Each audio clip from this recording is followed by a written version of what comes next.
and Unicom Courts, St. Lucia. They're saying thank you today, Friday, as we get ready for their Black Friday specials as well. All that and more coming up is your invitation to remain with us from now until 9. But let's start the day and look ahead to the weekend the right way with today's edition of Pray for St. Lucia.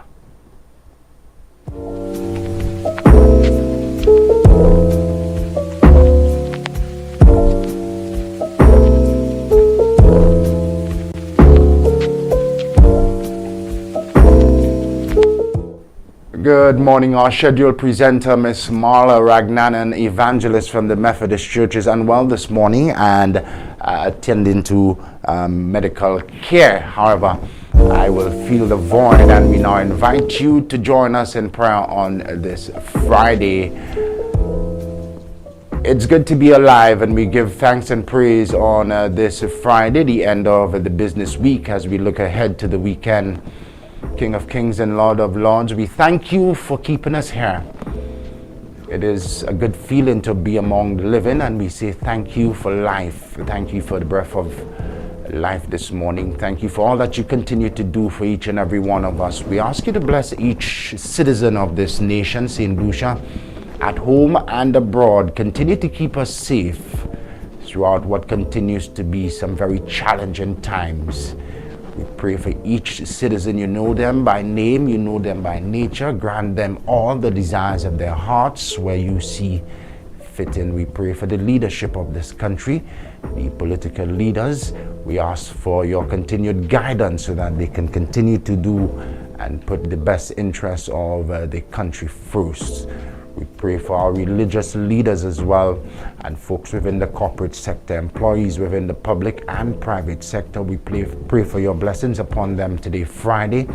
Our citizens at the various medical facilities who are unwell, the sick and the shut-in, may you heal them this morning, and may you guide and protect them throughout this day. The doctors and nurses who work so tirelessly, some long hours, we ask that you guide them and continue to give them the strength and guidance to do what is best for their patients. Our police officers, lawmen, guide them on the streets as they continue to serve and protect. For all of us here on St. Lucia, we ask that you continue to guide us. Forgive us all for the sins that we've committed, and may you continue to guide us along this way. Bless my staff at Master Control. Help that we continue to use this platform as a service to your people, and at the end of the day, may everything that we do be of benefit to us here on this country, St. Lucia. This we ask in your son's name. We will have a new prayer, and we join a religious lead on Monday of next week. However, here's your invitation. If you'd like to pray for St. Lucia, send us an email, bonjou758@gmail.com, or call or message us 584-0600. The time is now just about 10 minutes before 7 o'clock. First news of the day, the latest news headlines with Shannon Lebourne. That comes up next. The morning news, first news of the day, is sponsored by Quartz.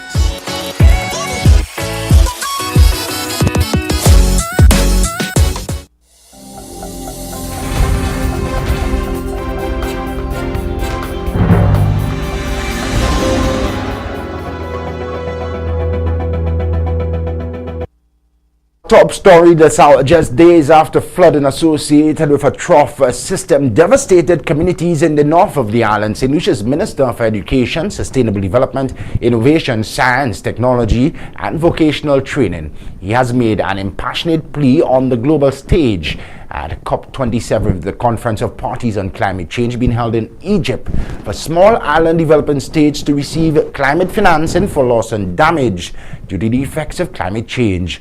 Minister Short Edward made his address during the high-level COP27 panel discussion yesterday, Thursday, November the 10th. On the backdrop of climate change impacts on St. Lucia over the weekend, the island's Minister for Sustainable Development addressed a COP27 panel. The engagement discussed issues relevant to developing countries as a result of climate change and the financing needed to address them. Pressure from small island developing states on the United Nations Climate Change Conference has been mounting to make financing available to countries facing the most severe impacts of climate change. Minister Edward recounted the flash flood event in the north of the island to the gathering, stressing that it was an unprecedented storm on a scale which people had never experienced. Developed countries pledged $100 billion annually 12 years ago to less wealthy nations to mitigate and adapt to rising global temperatures. However, this promise has not been kept. Thus, every year, the frustration of world leaders increases as their countries deal with the adverse effects of violent hurricanes, extreme flooding, and extreme drought. These new phenomena has given rise to food security issues, increased national and loss in GDP. Climate change poses steep challenges to small island developing states in the OACS, and regional leaders are constantly seeking means to overcome them, build resilience in their economy, and advocate for international, regional, and local policy that will ensure their survival for future generations. Reporting for the Hot 7 TV News, I am Jasmine Duncan. Police Inspector Siobhan Matthew on Thursday declared that members of the Royal St. Lucia Police Force RSLPF are supposed to set an example when he was asked if his colleagues felt that allegations against their own against a minor who has been assaulted, allegedly a sexual assault. The accused Special Constable SPC is on remand on 5 charges relating to sex with the 11-year-old girl. Asked Thursday during Good Morning St. Lucia, Inspector Matthews was asked whether or not there was anger or deafening silence among police officers. In addition to indicating that the police are not immune to prosecution, Matthews said that police should set an example. As law enforcement officers, the public look up to us as role models, and what I could say, if I'm involved in any form of illegal activity, I'm expecting to be arrested and taken before the court. So we're supposed to set the examples to the public that that persons could follow. Okay, like for example, breaking a red light. If I, as a police officer, see someone break a red light, I will try my best to give them a ticket or try to apprehend them. And I'm expecting myself not to do it. And if I do it, I'm expecting to be arrested. Okay, and the same way, if I am a police officer, all right, and I just assault you out of anywhere, Shannon, just for you speaking with your mouth, all right, I'm expecting to face the brunt of the law because I too committed an offense. Okay, I probably bash your face for you just saying, officer, why are you arresting me or something like that. I am expecting to face the court because you did nothing to me that for me to rest my hand on you. If it's a situation where you place your hand on me, I would defend myself, So as police officers, we are not immune to the court. We are not immune to being arrested and taken before the court for offenses committed.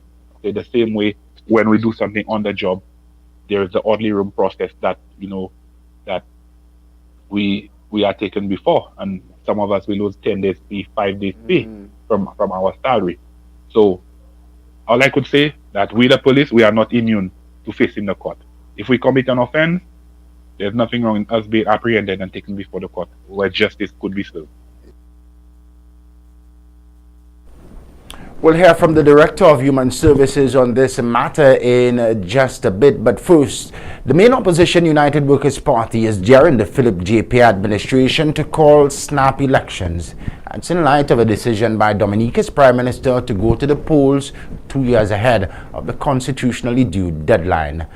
Since that announcement, the eventual dissolution of Parliament over in Dominica, there has been much conversation in the region by political observers, among them now the United Workers' Party, which forms the main opposition here in St. Lucia. Senator Dominic Fede has broached the topic during a mid-morning news conference yesterday, stressing that the opposition parties must be election ready at all times.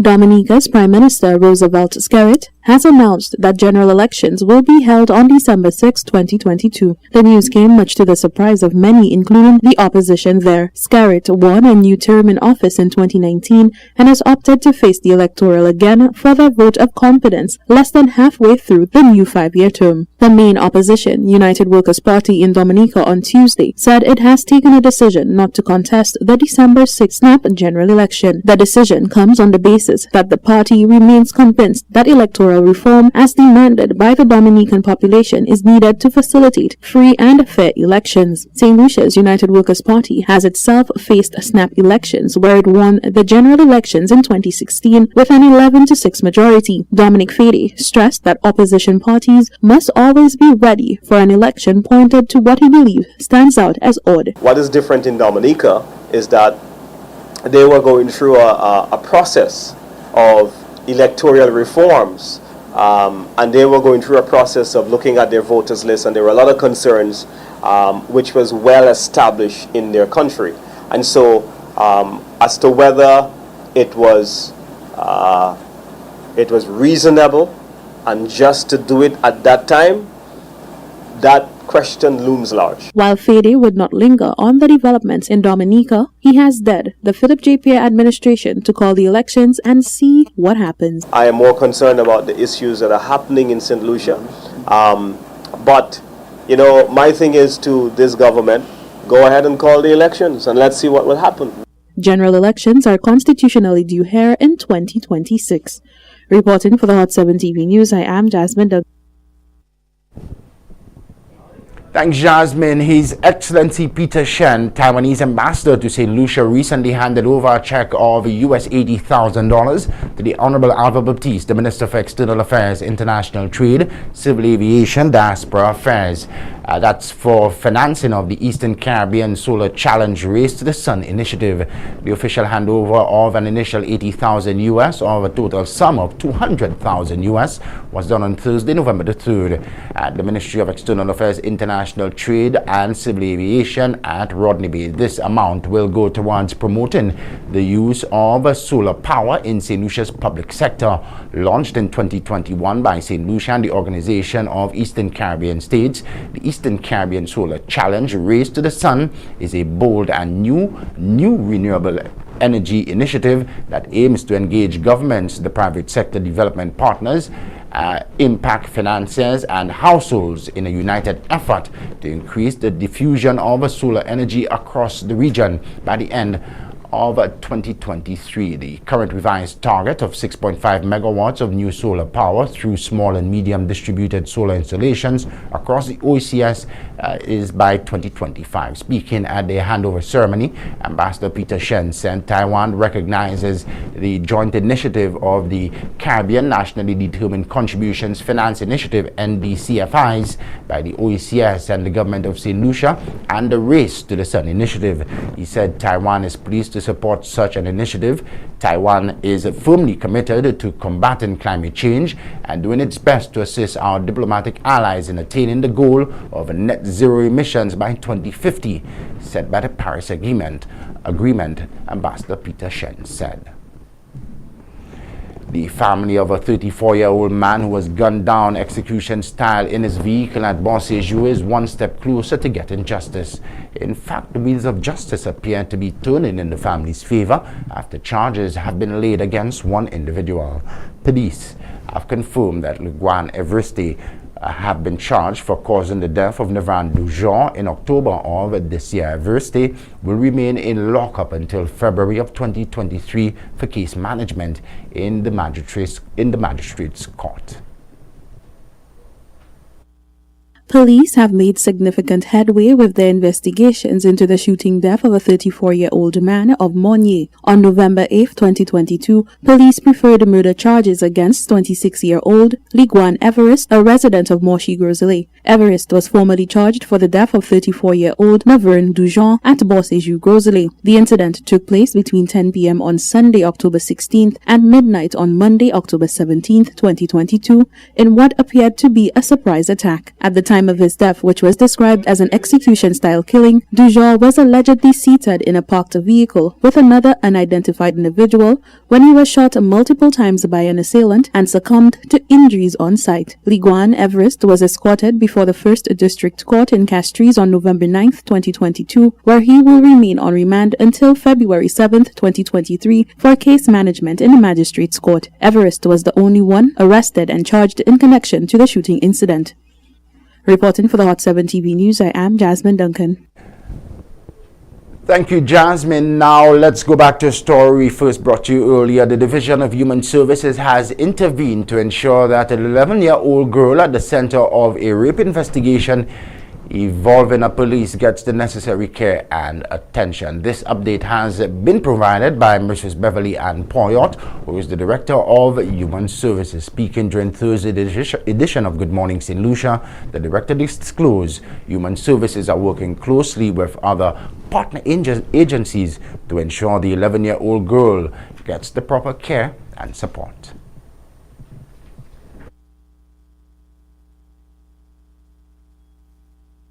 Earlier, we worked very closely with the police. So from the initial report, Human Services was informed, and Human Services and the Vulnerable Persons team worked together to get all of the necessary information in order for that case to move forward. Yeah. And anything on the case in Denver for 4-year-old girl, has that been reported to you? That one I am not 100% sure of, but I am sure it probably has been reported to our intake officer, and I will get further details on it once that becomes available. But what I want to say is that a lot of times people report cases and expect immediate results. It is important for the public to note, number one, where they need to report cases. What are the agencies where cases need to be reported? And what are the steps that need to be taken once a case is reported? When a case is reported, as I indicated, there have to be certain investigations done. There have to be certain things in place before we can move forward, before we can even say anything about the case. Even talking about a case in the media, we have to be very careful what it is we say and how it is we say it. Because at the end of the day, this is somebody's personal information. In more news now, the main United Workers' Party, the main opposition United Workers' Party, has announced that it will commence a series of town hall style meetings to discuss St. Lucia's ascension to the Caribbean Court of Justice, the CCJ, as the island's final appellate court. There has been much debate on the government's sanctioned move not to hold a referendum on the matter. For its part, the Philip J. Pierre-led administration has relied on the constitutionality of the decision due to its 2/3 majority in the House of Parliament. The announcement of St. Lucia's departure from the Privy Council was first touted in Prime Minister Philip J. Pierre's maiden address to the nation since winning the 2021 general election. Since then, several steps have been taken to advance the move, including correspondence to the Privy Council stating the intention and taking the matter to the House of Assembly for first reading. The decision to forego a referendum has been an issue of contention for the opposition United Workers' Party since it believes that St. Lucians are not sufficiently informed of the impact of such a significant legislative shift. Leading the charge on the issue is former UWP Senator Fortuna Belrose, who believes that there is need for involvement from St. Lucians in what she says are decisions that determine the destiny. She stressed that a move away from the Privy Council is a departure from a tier of judges seen as objective and removed from bias or prejudice. We want to create an awareness on the significance of this decision by the government with a large majority in the House.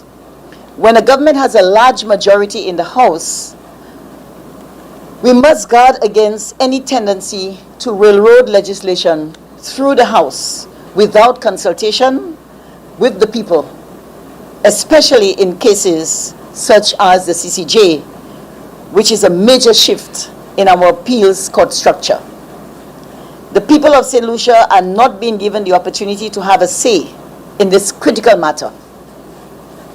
And for a government that pledged to put people first, we thought this matter would be a priority.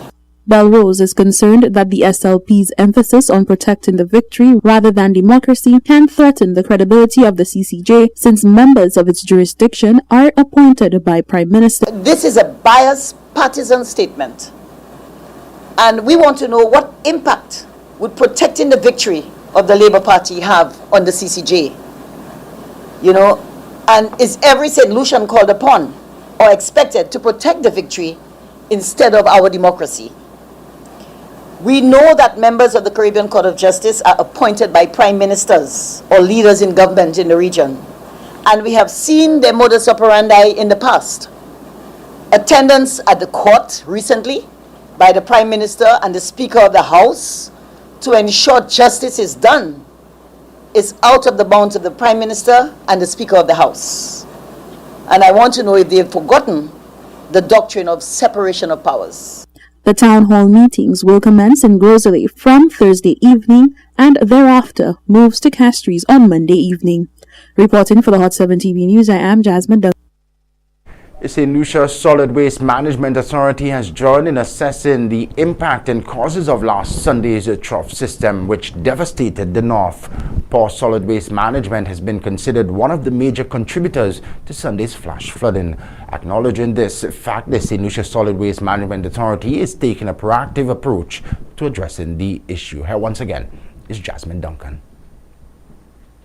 Following Sunday's flash flood and the revelation that poor solid waste management is a key contributor to the problem of flooding, the St. Lucia Solid Waste Management Authority is concerning itself with educating the public on safe waste disposal practices and resources made available to citizens, such as waste collection. This is according to Information and Communications Manager Emmeline Jean. The St. Lucia Solid Waste Management Authority is presently seeking the cooperation of the general public with respect to the management of solid waste at all levels of the society. There's really no need to dwell on the weather system which negatively impacted the island on the 6th of November 2022, as the causes, contributing factors, and far-reaching impacts have all been well articulated across all levels of the society over the last 3 to 4 days. We want to mention here that as a society, we can do better and the services are available to do better. So let us all do better. But the big question is, how can this be achieved? Of course, a twice weekly collection service and a monthly bulk waste collection service is provided to communities throughout St. Lucia. The bulk waste service facilitates the disposal of unwanted furniture and appliances. The public is encouraged to place all solid waste out near the roadside by 7 o'clock a.m. on the designated collection day for the community. She furnishes the public with the waste collection times, as ignorance of this information is no excuse. Additionally, waste disposal services are available free of charge to the general public. At the Dedlow Sanitary Landfill, opening hours are Mondays to Saturdays, 7 a.m. until 5 p.m. Sundays and holidays, 7 a.m. until 12 noon. Disposal services are also available at the Viewfort Transfer Facility, Monday to Saturday, 8 a.m. to 5 p.m. Holidays, 8 p.m. to 12 noon. The facility in the south of the island is, however, closed on Sundays. Given the availability of collection and disposal services, any excuse for disposal of waste at unauthorized locations, whether on vacant lots, public spaces, or water courses such as drains, ravines, and rivers, signals indiscipline. The public is therefore encouraged to utilize the services provided and financed by the government of St. Lucia by placing solid waste out only on the designated collection day for your community. A video making rounds on social media showed a resident dumping bulk waste into a river, something that just says citizens should refrain from doing with immediate effect. According to her, the authority has twice monthly bulk waste collection for each community, and citizens are required to utilize this service. The service, however, is restricted to 2 pieces per household, and any additional waste is the responsibility of the citizen to transport it to the landfill. The St. Lucia Solid Waste Management Authority offers a bulk waste collection service to communities throughout the island. And as such, there should be no bulk waste in our rivers, in our ravines, on vacant lots. Understanding that poor waste management can contribute to the impact of urban flooding by blocking drainage, increasing debris, and harboring disease vectors, Jean says waste management can only be an effective response to flood risk if there is sufficient commitment and engagement from citizens. To St. Lucians, the experience during the weekend was not the most pleasant for us on the island. As such, the St. Lucia Solid Waste Management Authority wishes to encourage persons to do what is right with respect to the management of waste, utilize the various services that are offered by the organization in order to ensure that waste is properly secured and reaches its final destination, which is the Dadelow Sanitary Landfill. Reporting for the Hot 7 TV News, I am Jasmine Duncan.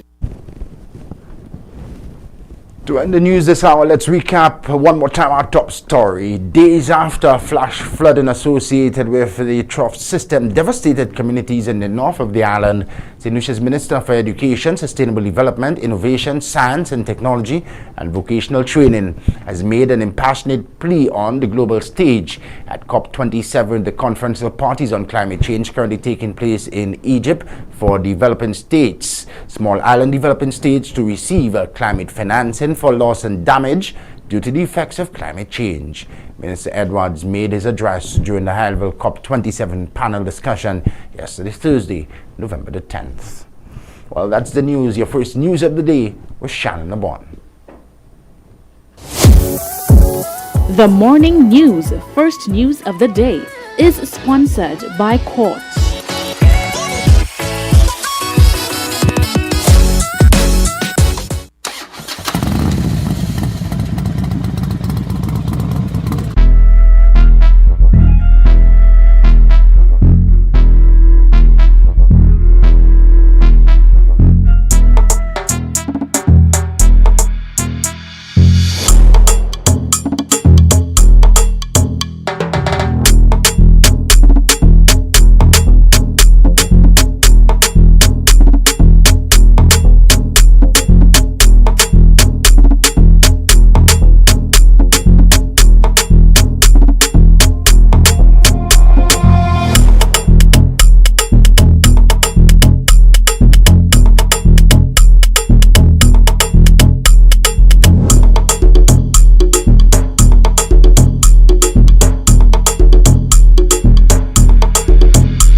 Riding.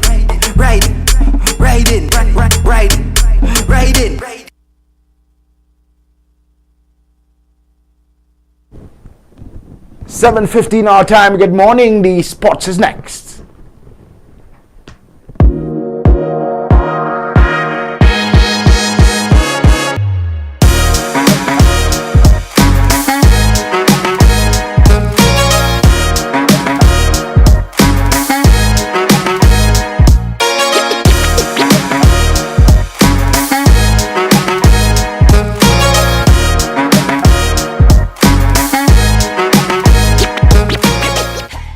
In sports this hour, the St. Lucia Olympic Committee SLOC Inc. has named 4 chefs de mission for upcoming major tournaments. At a press briefing held on Thursday, November the 3rd, the following individuals were officially introduced to the media by the president of the SLOC Inc., Alfred Emmanuel, to serve in their capacity.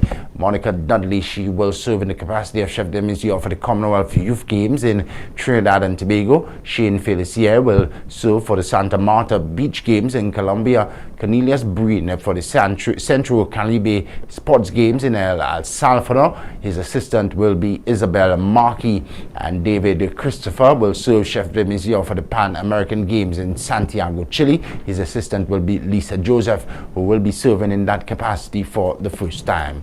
Alfred Emmanuel, the SLOC president, said that the SLOC Inc. Executive Committee made the decision to appoint the chef de missions early enough to allow them time to adequately prepare for the respective games. The SLOC president said the Executive Committee of the St. Lucia Olympic Committee has every confidence in the people selected to be responsible for the St. Lucian delegation at the respective events. They are coming with a vast experience from their own individual sport, and by extension the experience they would have gained along the way interacting with local, regional and international bodies. End quote. The St. Lucia Football Association Island Premier Cup 2022 action continued Thursday under the lights at the Deriso playing field. Match number 15, Grosley had a walkover victory against the home team Deriso, defeating them 6-1. Grosley, the goal scorers, Jahil Evans scored from the penalty spot.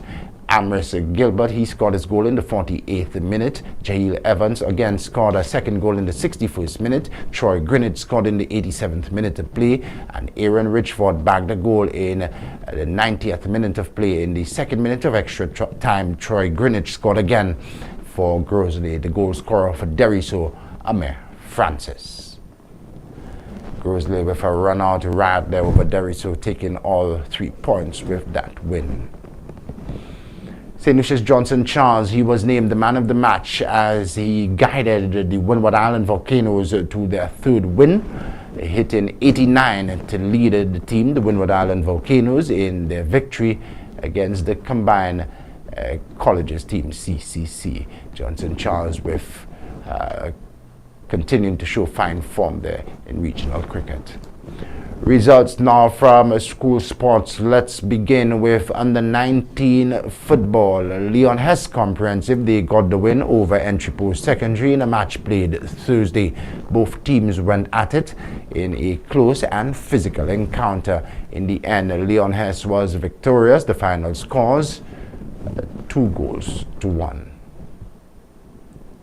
In schools netball now, Castries Comprehensive faced St. Joseph's Convent Thursday at the VG Sports Complex. Castries Comprehensive 15, St. Joseph's Convent, they scored 13. Castries Comprehensive with a 2-point victory there. Results now from schools under 19 football. Castries Comprehensive, their male team had a convincing 3-goals victory against the Corinth Secondary School Thursday at the SAB. From the first whistle, the lads from the Castries Comprehensive School dominated play, scoring, created numerous goal-scoring opportunities, while Corinth Secondary showed much fight. It was not to be their day. The final scores: Castries Comprehensive 4, Corinth 0. With those results on school sports, we've come to the end of the morning sports for today, Friday, and this week.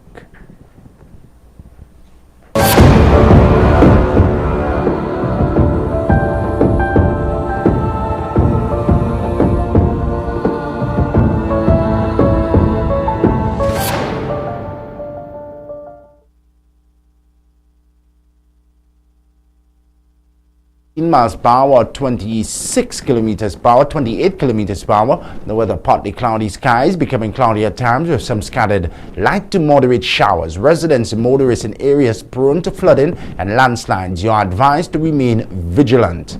Moist and unstable conditions in the atmosphere over the Lesser Antilles will continue to cause cloudiness, showers and possibly thunderstorms over these islands during the forecast period. Let's recap the weather once again for today, Friday. the 11th of November. The winds are blowing from the east near 17 miles per hour, 28 kilometers per hour. The weather, partly cloudy skies, becoming cloudy at times with some scattered light to moderate showers. Residents and motorists in areas prone to flooding and landslides, you are advised to remain vigilant. Moist and unstable conditions in the atmosphere over the Lesser Antilles will continue to cause cloudiness, showers, and possibly thunderstorms over these islands during the forecast period. So we are expecting some wet conditions in our region. There's lots more on the weather online on the weather hotline 454-3452 or via the website www.slumet.gov.lc. A reminder, we are in the Atlantic hurricane season. It's about 2.5 weeks left before we officially conclude the Atlantic hurricane season, but we expect bad weather even outside of the hurricane season. You want to continue to remain prepared.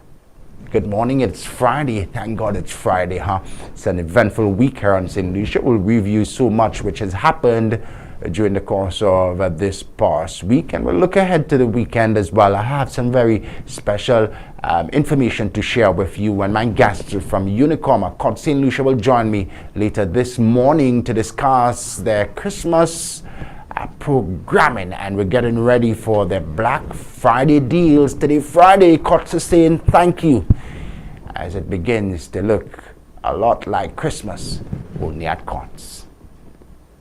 Ooh la la! See what's new at Courts. We've got great deals on living and dining room sets, appliances, electronics, and smart devices, and more. Shop today with no cash using Courts Ready Finance, 3 to 48-month payment plans available.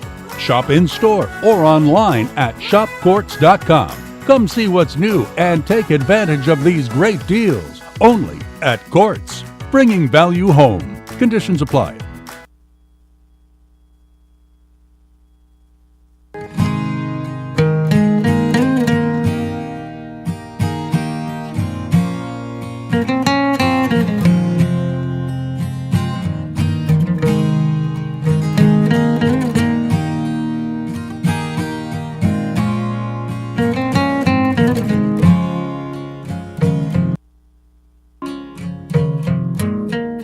It is with deep sadness that we announce the death of our beloved Tyron Martelly from Monrepo, but at the time of his death resided in Toronto, Canada. He passed away tragically on Sunday, September 27, 2022. He was 24 years old. He was predeceased by his grandfather, Alson Martelly of Monrepo. Left to mourn his mother, Nyla Martelly of Monrepo, but resides in Canada. His father, Josephat Peter of Monrepo. His daughter, Rose Martelly in Canada. His sisters, Nima Martelly in Canada, Joanna and Janine of Pastures Monrepo.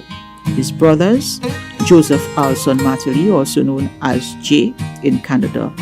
His grandmothers, Magdalene Martelly, also known as Hemi of Loba Monrepo. Lucy Peter of Poilin Monrepo. His godfather, Damian John Baptist of Loba Monrepo, fireman at the Meacoud Fire Station. His godmother, Lydia Peter Favrier of Monrepo, teacher at the Angers Secondary School. Uncles including Benjamin Martelly and family of Loba Monrepo, Romuald Martelly of Monrepo, Marcus Martelly, also known as Pau and family of Monrepo, Maltus Martelly, also known as Tom, bus driver on Route 41 and family of Loba Monrepo, Cleo Martelly and family in England, Andrew Martelly, also known as Wajma and family of Opicon, Claret Peter and family of Poilin Monrepo, aunts including Lindell Joseph and family of Monrepo, Mary Martelly Peter and family of Monrepo, Anicia Martelly and family in Canada, Ameline Martelly Williams and family of Loba Monrepo, Ruth Martelly and family in St. Thomas. Grand aunts Agatha Activille, also known as Ophelia, and family of Meacoud. Doreen Francis and family of Pastures Monrepo. Marie Kajada and family of Forestier. Grand uncles Martin Victor and family of Cicero. James Missel and family of Angers. Close cousins, Sherwin Victorine, Julia Martelly, Taja Martelly, all from Canada. Also left to mourn the Martelly family, the Victor family, the Simeon family, the La Corbinier family, the Peter family, the Williams family, both here and abroad. Many other relatives and friends too numerous to mention. He was a past student of the Monrepo Combined and the Beaufort Technical Secondary School. Ty was also a member of the Monrepo No. 1 Flowers group before moving to Canada. The funeral service of the late Tyrone Martelly will be held at the St. Anne's Roman Catholic Church, Monrepo, on Saturday, November 12th at 1:30 p.m. His ashes will be laid to rest at the Monrepo Cemetery. Thai family is requesting that everyone attending the funeral to kindly wear a touch of yellow. Eternal rest grant unto him, O Lord, and let perpetual light shine upon him. May he rest in peace. It is with deep sadness that we announce the death of Philan Thomas, also known as Philins or Philo, of Industry Chazelle. He passed away at his residence on Sunday, November 6, 2022. He was 54 years old. The funeral service for the late Philan Thomas, also known as Philins or Philo of Industry Chazelle, will be announced in a subsequent broadcast. His body now lies in the professional care of Crick's Funeral Home, Rivière Doré, Chazelle. May he rest in perfect peace. The death is announced of Cecilia Augustine, also known as Joy, the daughter of Zion of Barnes Labrie, who passed away at the Borderley Correctional Facility on Thursday, October 27, 2022, at the age of 40 years. The funeral arrangements for the late Cecilia Augustine, also known as Joy, the daughter of Zion, will be announced in a subsequent broadcast. The body now lies at Lazarus Funeral Home, New Dock Road, Beaufort. May she rest in eternal peace. We regret to announce the death of our beloved Joan St. Bryce, better known as gunman Osheshe of Mont Lacroix Soufrière, who passed away on Sunday, November 6, 2022 at 10:30 p.m. He was 62 years old. The funeral arrangements for the late Joan St. Bryce, also known as gunman Osheshe, will be announced in a subsequent broadcast. The body now lies at Lazarus Funeral Home, New Dock Road, Beaufort. May he rest in perfect peace. It is with deepest sadness that we announce the death of Raymond Linus Attill, also known as Master of Love of Delsa Chazelle. He passed away at the St. Jude's Hospital on Tuesday, November 1st, 2022 at approximately 5:10 a.m. He was 86 years old. The funeral service for the late Raymond Linus Attill, also known as Master of Love of Delsa Chazelle, will be announced in a subsequent broadcast. His body now lies in the professional care of Crick's Funeral Home, Rivière Doré, Chazelle. May he rest in perfect peace.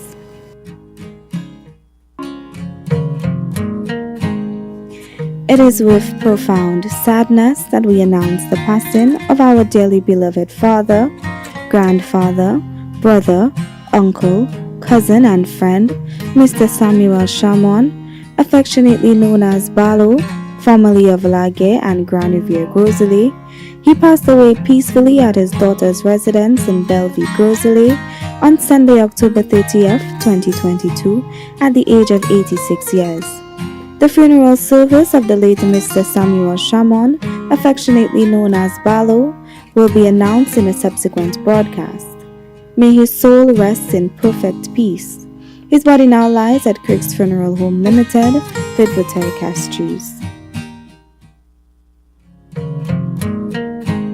It is with profound sadness that we announce the death of Euphemia Ogis, better known as Majo of Olio, who passed away on Monday, November 7th, 2022, at the OKEU Hospital.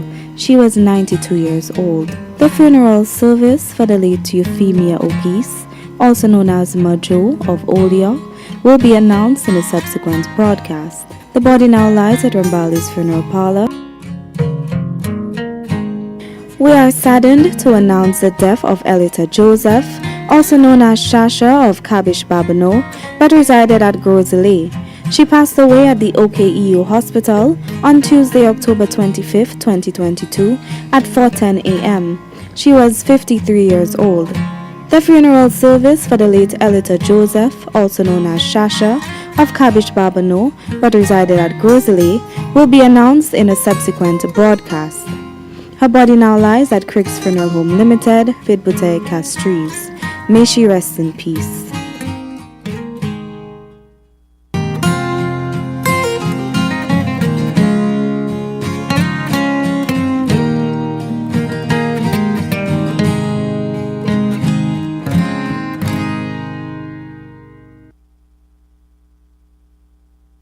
The management and staff of Hot FM Communications would like to extend our deepest condolences to the grieving families.